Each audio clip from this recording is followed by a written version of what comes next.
Hey there guys, Mason here, Cardinal Gaming. Appreciate you guys clicking on the video, liking, subscribing, all that good stuff. Gonna hit up some Q&A questions from you guys from the past couple videos for Q&As, and just maybe some stuff I've collected after a while. Got a little space over here off to the side so I can put up the questions and things as I go through them. Maybe a little longer one here because we're talking about running a store, particularly a card-related store.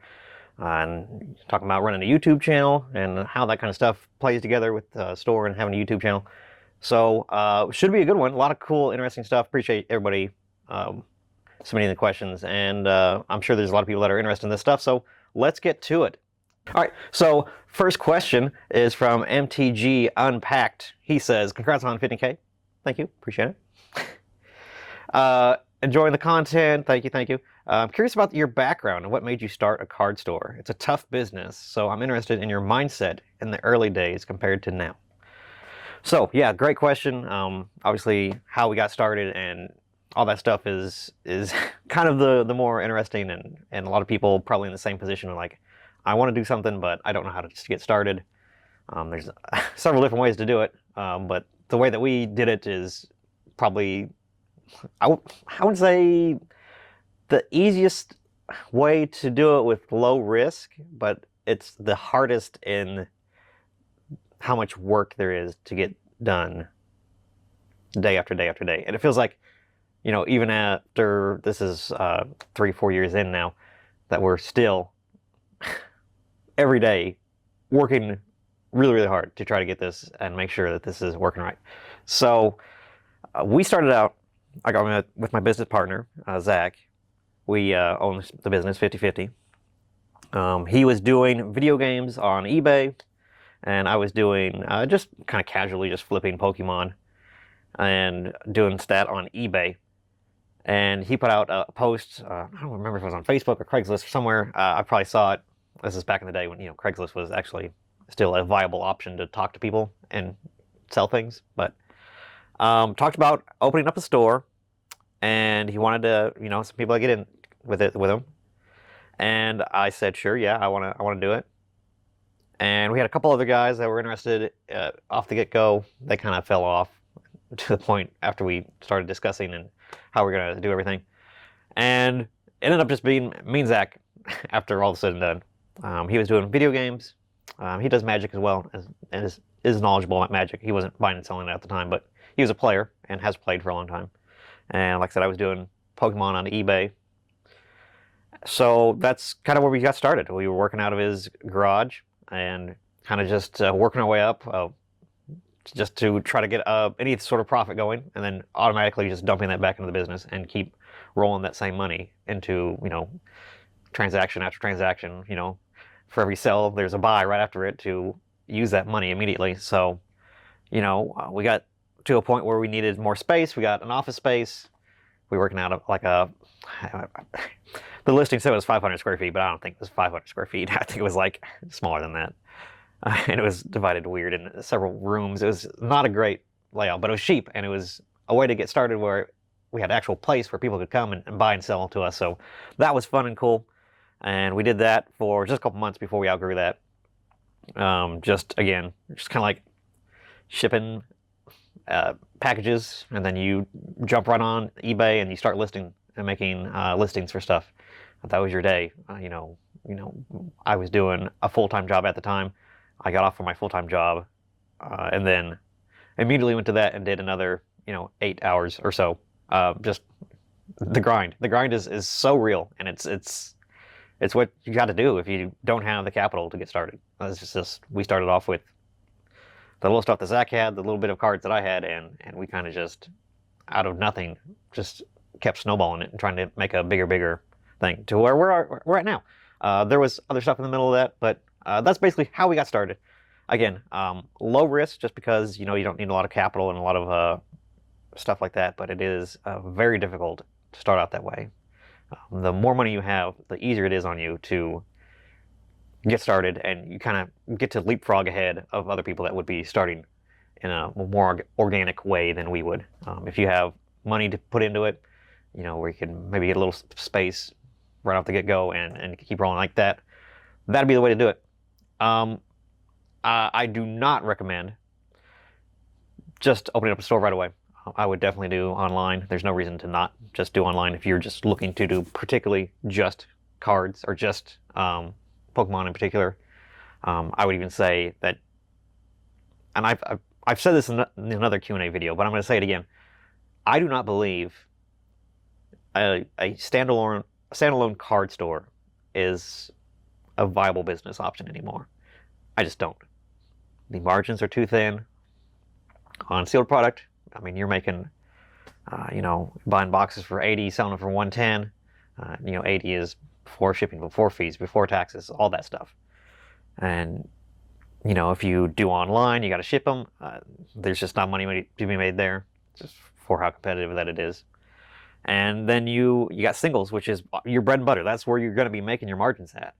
And, with big stores like Star City Games, Troll and Toad, all those guys having big buy lists out that are probably more than likely going to be way more competitive than you. And you're just kind of be just either buying big collections that are, people just don't want to spend the time to single them all out and get the most for them.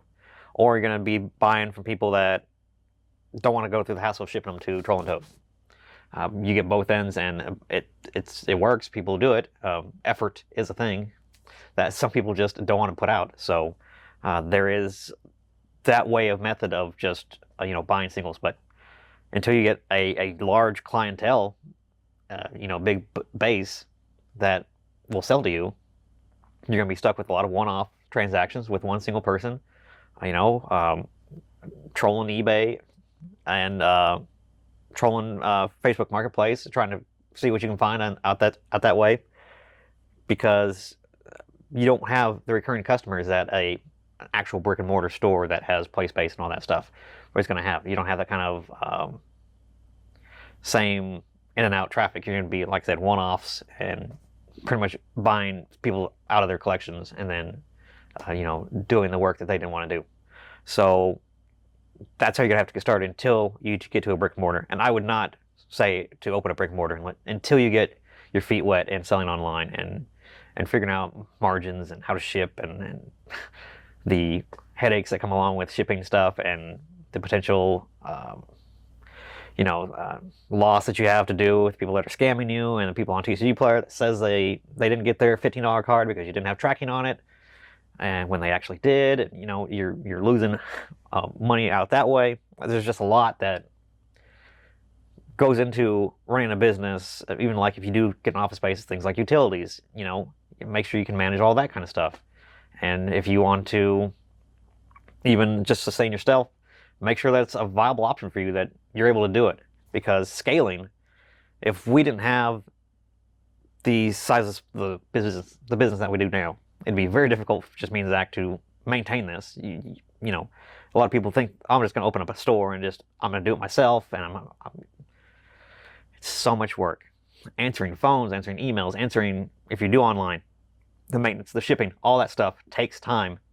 And unless you want to work 15, 16-hour days for you run your online business before noon, and then after noon you open your store, it's not doable with just one, even 2 or 3 people to actually run an actual store that has, again, play space and that kind of stuff. Even a small store, I think, it's too much work. There's too much maintenance that you have to do. There's too much that is going to demand your time to make it viable. So we are lucky enough to be in a position where we've snowballed enough of our earnings over and over and over to get to a point to where we're okay, and we have employees and managers that do a lot of that great work that keeps the business running, so that me and Zach can focus on other things, that acquiring product, planning big conventions and things like scheduling, hiring more employees, the HR aspects that come with that, payroll and stuff like that. There's a lot that we do that is not even retail related that has to keep this stuff rolling. So again, way long-winded answer that I know a lot of people are interested in learning and thinking about. And if you are thinking about that, there's tons of great resources out there. The YouTube videos that I watched and Zach watched when we started thought about opening a store, is Darium. He runs shop in Ohio, and he does.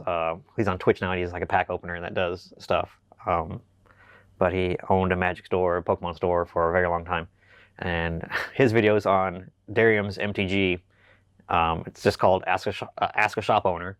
He's got a series of videos on that where him and his manager at the time, Aaron, answers a lot of these questions. And Darium is great because he's no fluff, he's no filler, he's no BS. He's going to tell you all the pitfalls and all the potential issues that you're going to be having. So awesome little series to watch if you are interested in opening up a shop. And then Rudy from Alpha Investments also has, again, a video of all the things you got to think about when you go to open up a store so that you're ready and prepared for all the situations that could come up. He has a video series, I don't remember what it's called, I'm sorry. But just go to Alpha's Investments and search his videos for running a card shop or card shop opening a store, whatever.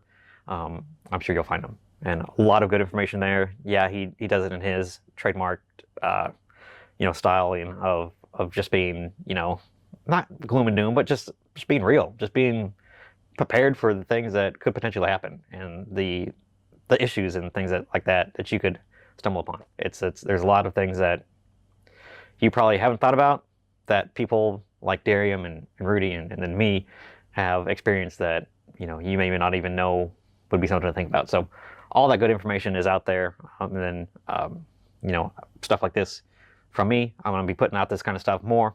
There's other people out there just running online. If you want to worry about online, Daniel Phantom is obviously one of the better channels for just distribution information and stuff like that. And he talks about running a store and all the things that goes along with that. So Danny's out there. There's tons of others as well that run completely successful online businesses only, and that's a good way to get started and building your way to a brick and mortar.